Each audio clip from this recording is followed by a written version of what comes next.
Hello and welcome to the daily English news program on Azərbaycan Television with the most important events of the day. I'm your host, Cindy. President of the Republic of Azerbaijan, Ilham Aliyev, has arrived in Brussels, the capital of the Kingdom of Belgium, for a working visit at the invitation of the President of the European Council, Charles Michel.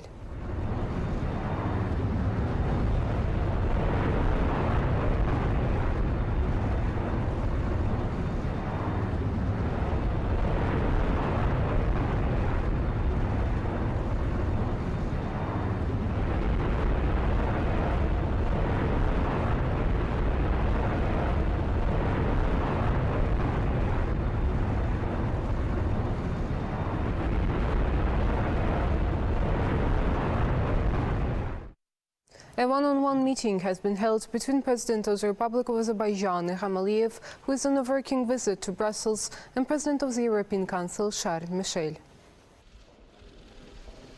President of the European Council, Charles Michel, welcomed President Ilham Aliyev. Then they posed for photos.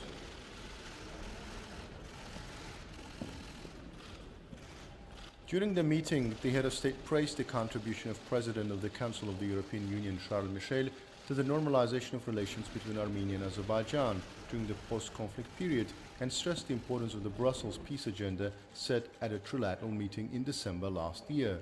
President Ilham Aliyev expressed hope that today's trilateral meeting, with the participation of Armenia as a continuation of the Brussels peace agenda, will be fruitful. President of the Council of the European Union, Charles Michel, stressed the importance of the dialogue between Armenia and Azerbaijan in this context. He praised Azerbaijan's role in Europe's energy security. Issues on the bilateral agenda between the European Union and Azerbaijan were discussed at the meeting, and it was noted that cooperation was developing dynamically in various directions. During the meeting, the sides exchanged views on other issues of mutual interest, including regional security. A meeting of President of the Republic of Azerbaijan, Ilham Aliyev, with President of the European Council, Charles Michel, and Prime Minister of the Republic of Armenia, Nikol Pashinyan, in the format of a working dinner, has been held in Brussels.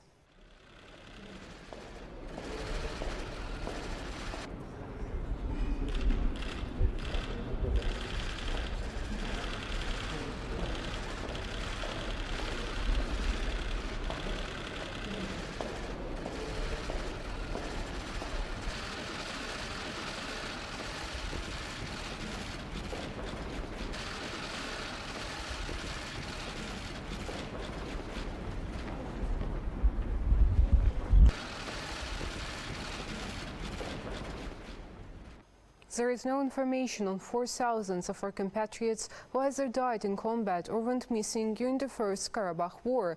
For now, they have only one approximate and general address: mass graves. The ruthless enemy, which turned the occupied territories into a giant mine trap as it retreated, is just as stubborn in submitting landmine maps as revealing the locations of mass graves. However, Azerbaijan persistently defends its position. But what does Armenia gain from not disclosing the coordinates of this area? A total of 3,890 Azerbaijanis, including around 200 children, have been still missing since the First Karabakh War. We have asked the Armenian side to show us places of mass graves, but there is no answer yet. I don't know why. They probably understand that there will simply be evidence of war crimes. Nevertheless, we are demanding that, and by the way, the European Union has also spoken on this issue, so that these mass grave sites are provided to us. These facts are a part of the planned aggression and ethnic cleansing policy pursued by Armenia against Azerbaijan, in line with Khojali, Qaradaglı, Başlıbel, Ağdaban massacres. In these days of 1992, April 8, in order to facilitate the subsequent occupation of Kalbajar, hundreds of civilians were tortured to death by burning more than 130 houses in the village of Ağdaban in the region, and as many were expelled. However, over the years, the truths that history has engraved in the memory of the land have come to light.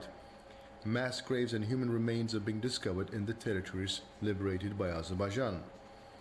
According to the materials collected by the State Commission on Captives, Missing Persons and Hostages, as well as witness testimonies, there are numerous mass and individual graves in our liberated regions, especially in Khojavend, Aghdam and Fizuli. A considerable number of human remains, probably belonging to persons who went missing during the First Karabakh War, are undergoing exhumation, forensic, and molecular genetic examinations are carried out on those remains. Numerous facts emerge as the scale of mass graves is investigated. The scenario of the beginning of the last century was repeated not only in the 90s, but also in the 20s of the 21st century.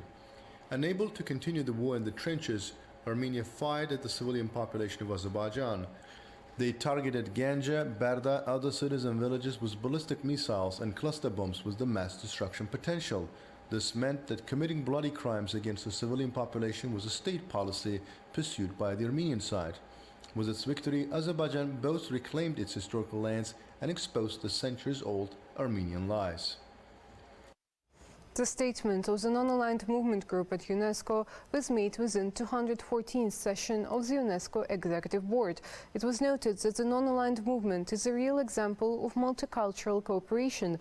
Our country is the initiator of events of global importance, including the resolution on equality of vaccinations put forward by Azerbaijan on behalf of the non-aligned movement. It was also noted that the organization appreciates the activity of UNESCO and its partners in the Global Education Coalition. The non-aligned movement reiterates its condemnation of all forms of racism, racial discrimination, xenophobia, unilateral coercive measures, and all forms of intolerance. The statement says that the non-aligned movement intends to increase its coordination within UNESCO and expand its future activities in various fields in accordance with the organization's mandate.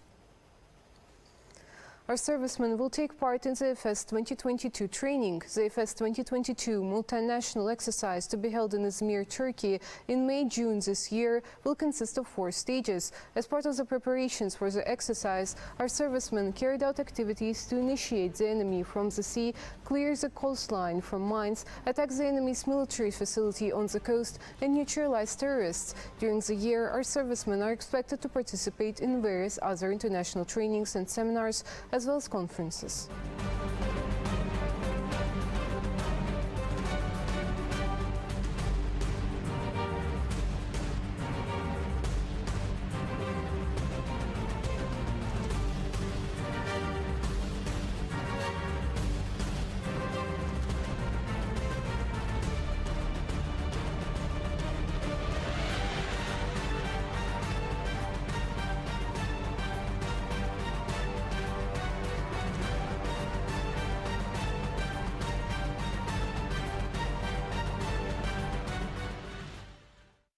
That was all for the day. Thank you for being with us and see you next time.